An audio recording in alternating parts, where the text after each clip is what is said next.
आम्ही संजय मातोंडकर, ठाणेदार किनगाव राजा। आज रोजी आम्ही आपला सांगतो की दिनांक 25/10/2025 रोजी अर्जदार नामे पुष्पा प्रल्हाद जायभाय राहणार लिंगाव यांनी त्यांच्या घरी कारभारी सांगळे व दोघे जण हे कापसाच्या उरलेल्या पैशाची मागणी करून लोटपाट केली म्हणून तक्रार देण्यासाठी पोलिसांना आले होते। त्यावेळेस त्यांच्याकडे विचारपूस केली असता सदर अर्जदार आणि गैरअर्जदार यांच्यामध्ये कापसाच्या देवाणघेवाणीचा वाद असल्यामुळे आम्ही दोन्ही पार्ट्या बोलून सदरचा अर्ज चौकशीवर दोन्ही पार्ट्या बोलून त्याच्यावर निश्चित काय झालेलं आहे या संदर्भात आम्ही त्यांना बोलून विचारपूस करण्यासाठी बोलवले होते। दिनांक 27/10/25 रोजी जे पुष्पा प्रल्हाद जायभाय आहेत त्यांचा मुलगा पवन प्रल्हाद जायभाय हे पोलिसांना आले आणि त्यांनी सांगितलं की आमची बैलजोडी कारभारी सांगळे यांनी चोरून नेली आहे।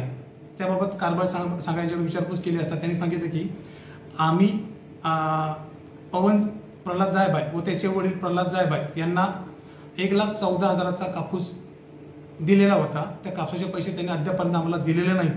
असेच माझ्यासारखे अजून 20 ते 25 शेतकरी आहेत ज्यांचे पैसे ह्या कारभारी पवन प्रल्हाद जायभाय आणि त्याचे वडील प्रल्हाद जायभाय यांनी दिलेले नाही। त्याच्यामुळे त्याचे पवनचे वडील जे प्रल्हाद जायभाय यांनी सदरची बैलजोडी जी आहे ती मला तात्पुरत्या स्वरूपात पैसे न दिल्यामुळे तात्पुरत्या स्वरूपात वापरासाठी दिलेली होती। सदरचा प्रकार चोरीचा वाटला नाही आम्हाला। त्यामुळे प्रल्हाद जायभाय त्या दिवशी दिनांक 27 रोजी पोलिसांना आलेले नव्हते। मग पवन प्रल्हाद जायभाय जे आहेत त्यांना आम्ही समजपत्र देऊन तुमच्या वडिलांना घेऊन 28 रोजी सकाळी तुम्ही 9 वाजता पोलिसांना या असे सांगून सदर गैरअर्जदार यांना सुद्धा पोलिसांना येण्याबाबत समज दिली होती। दरम्यानच्या काळामध्ये पवन प्रल्हाद जायभाय जे आहेत ते घरी गेल्यानंतर त्यांनी हे जे शेतकऱ्यांचे पैसे जे आहेत त्याला माहिती ही जी अमाऊंट आहे ती काही लाखांच्या घरात आहे मग आणि ती त्यांना द्यावी लागणार आहे। तसे त्याच्याविरुद्ध फसवणुकीचा गुन्हा दाखल होऊ शकतो। सदरचा व्यवहार जो आहे तो 2023 पासून त्यांचा चालू आहे आणि ते त्या दिवशीपासून सदरचे शेतकरी त्याच्याकडे पैशाची मागणी करतात, परंतु ते आज येतो उद्या येतो असे सांगून त्यांना आजपर्यंत पैसे दिलेले नाहीत। त्या दिवशी आम्ही त्यांना सांगितलं की तुम्ही जर आले नाहीत तर तुमच्या विरुद्ध आम्ही कायदेशीर कारवाई करून गुन्हा दाखल करू, फसवणुकीचा गुन्हा दाखल करू असे सांगितले होते।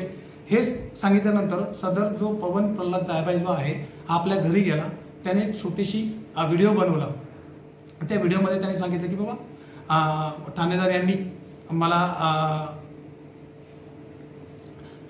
यांच्या जाताला कंटाळून आणि तसेच हे जे त्याचे ज्यांना जे पैसे देणं लागणार आहेत हे जे पवन जायभाय हे जे पैसे देणं लागतात ते पैसे त्यांच्या विरुद्ध एक छोटीशी व्हिडिओ तयार करून त्यांनी सोशल मीडियात प्रसारित करून त्यांनी विष प्राशन केल्याबाबत आम्हाला माहिती समजली। त्याच्यानंतर त्याच्यावर बीबी प्राथमिक आरोग्य केंद्र जे आहे इथं त्याच्यावर उपचार करण्यात आले।